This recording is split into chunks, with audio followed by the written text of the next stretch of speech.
राम राम जी सारा ने। तो आज मैं थाने पूर्णिमा व्रत की कथा सुनाऊं। तो व्रत कथा सुनने पहला हाथ के अंदर जल लेके और जल के अंदर फूल डाल के और संकल्प लीजिए भी भगवान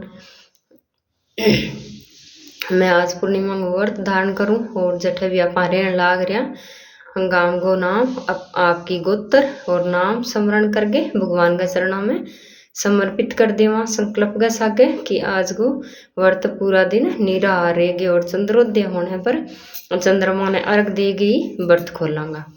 वो श्रीमन नारायण। और कथा की शुरुआत करूं कि आज पूर्णिमा के दिन पूर्णिमा की किसी कथा सुननी चाहिए।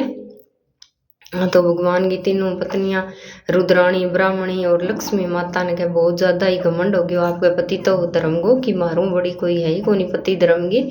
तो और भगवान और सब कुछ सहन कर सका लेकिन घमंड अगर भगत में आवे तो भगवान कभी भी पर कृपा कौन करे।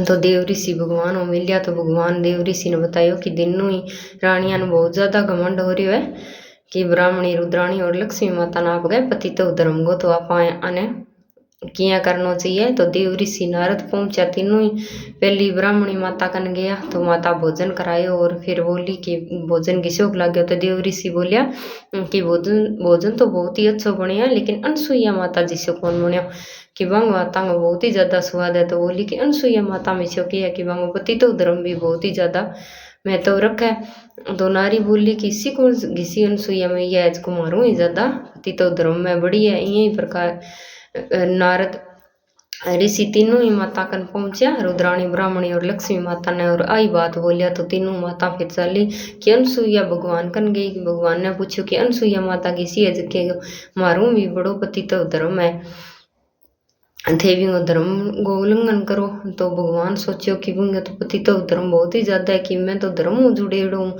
पर थारी तो जरूरी भी आंखें खोलनी होगी कि थाने खुद नहीं घमंड हो रही है।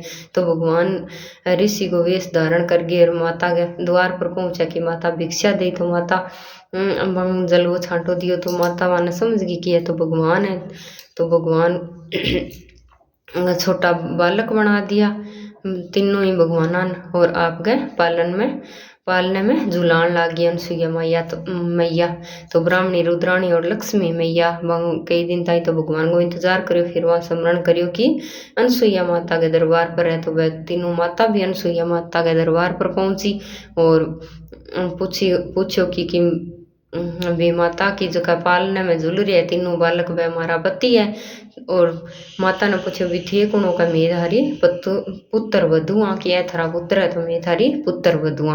और राजा महर्षि अत्रि भी पूछो कि अनसुईया मैया ने किया है कौन कि मेरा बालक है रहा मेरी पुत्र वधु है। तो तीनों ही माता अनसुईया मैया के चरणों में पड़ गई और क्षमा याचना की कि माता मैं थाने पहचानने में गलती कर दी और खुद पर घमंड हो गया कि मारो तो पति तो धर्म बहुत ही ज्यादा है।